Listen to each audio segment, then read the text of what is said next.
নমস্কাৰ দৰ্শকসকল আমাৰ চেনেলৰ অন্য এটা ভিডিঅ'লৈ আপোনালোকক স্বাগতম জনাইছো। আপোনালোকে নিশ্চয় গম পায় অষ্টম দৰমহা আয়োগ গঠন কৰিছে কেন্দ্ৰ চৰকাৰে আৰু তাৰ সমান্তৰালভাৱে ৰাজ্য চৰকাৰেও অষ্টম দৰমহা আয়োগ গঠন কৰিব বুলি কৈছে বা যোৱাকালি মুখ্যমন্ত্ৰীয়ে উল্লেখ কৰিছে। গতিকে অসম চৰকাৰে অতি শীঘ্ৰেই অষ্টম দৰমহা আয়োগ গঠন কৰিব। এই অষ্টম দৰমহা আয়োগত চৰকাৰী কৰ্মচাৰীসকলৰ পদোন্নতিৰ বিষয়ে কেনেকুৱা ধৰণৰ থাকিব পাৰে সেই বিষয়ে বা অন্যান্য কি সুবিধা থাকিব পাৰে সেই বিষয়ে আমি এই ভিডিঅ'টোত ডিসকাস কৰিম। আপোনালোকে ভিডিঅ'টো শেষলৈ চাই থাকক।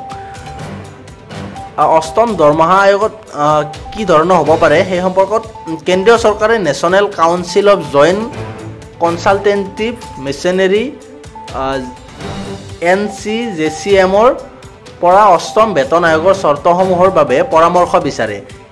NCJCMৰ কৰ্মচাৰী পক্ষই উত্তৰত কয় যে নতুন বেতন আয়োগক সেৱাত ন্যূনতম 5টা পদোন্নতিৰ পৰামৰ্শৰ ওপৰত চিন্তা কৰা উচিত। NCJCM পক্ষই কয় যে বেতন আয়োগে MACP আঁচনিৰ বিসংগতিসমূহ দূৰ কৰা উচিত আৰু ইয়াৰ সৈতে কমেও 5টা পদোন্নতিৰ ওপৰত চিন্তা কৰা উচিত। সংশোধিত সুনিশ্চিত কেৰিয়াৰ প্ৰগতি আঁচনিয়ে গেৰাণ্টি প্ৰদান কৰে যে কেন্দ্ৰীয় চৰকাৰৰ কৰ্মচাৰীসকলে 30 বছৰৰ সেৱাকালত কমেও 3টা কেৰিয়াৰ প্ৰমোচন পাব। বৰ্তমান কেন্দ্ৰীয় চৰকাৰে MACPৰ জৰিয়তে প্ৰতিজন কৰ্মচাৰীক 10, 20 আৰু 30 বছৰৰ সেৱাত 3টা প্ৰমোচনৰ আশ্বাস প্ৰদান কৰে। বিশ্লেষকসকলৰ মতে নতুন বেতন আয়োগে 1.92ৰ পৰা 2.86ৰ মাজত ফিটমেন্ট ফেক্টৰৰ ওপৰত বিবেচনা কৰিব পাৰে। এই ফিটমেন্ট ফেক্টৰৰ প্ৰতি লক্ষ্য ৰাখি কেন্দ্ৰীয় চৰকাৰৰ কৰ্মচাৰীসকলৰ লগতে পেঞ্চনভোগীসকলৰ বাবে সম্ভাৱ্য বেতন সংশোধন 1.92ৰ পৰা 2.86ৰ মাজত হ'ব পাৰে। গুৰুত্বপূৰ্ণ প্ৰস্তাৱ এই ধৰণৰ হ'ব পাৰে।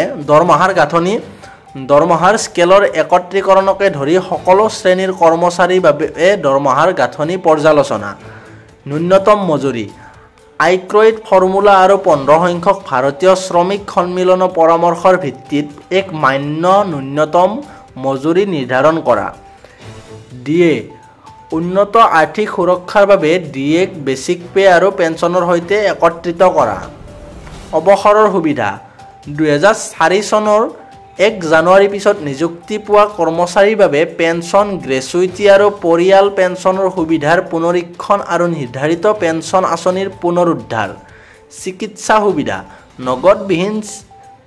নগদ ধনবিহীন আৰু হেঁচামুক্ত চিকিৎসা সেৱাৰ বাবে CGHSৰ সুবিধাসমূহৰ উন্নতি, শিক্ষা ভাত্তা, কেন্দ্ৰীয় চৰকাৰৰ যিবিলাক কৰ্মচাৰী তেওঁলোকে যিহেতু বাহিৰত থাকে তেওঁলোকৰ শিশু বা পৰিয়ালৰ বাবে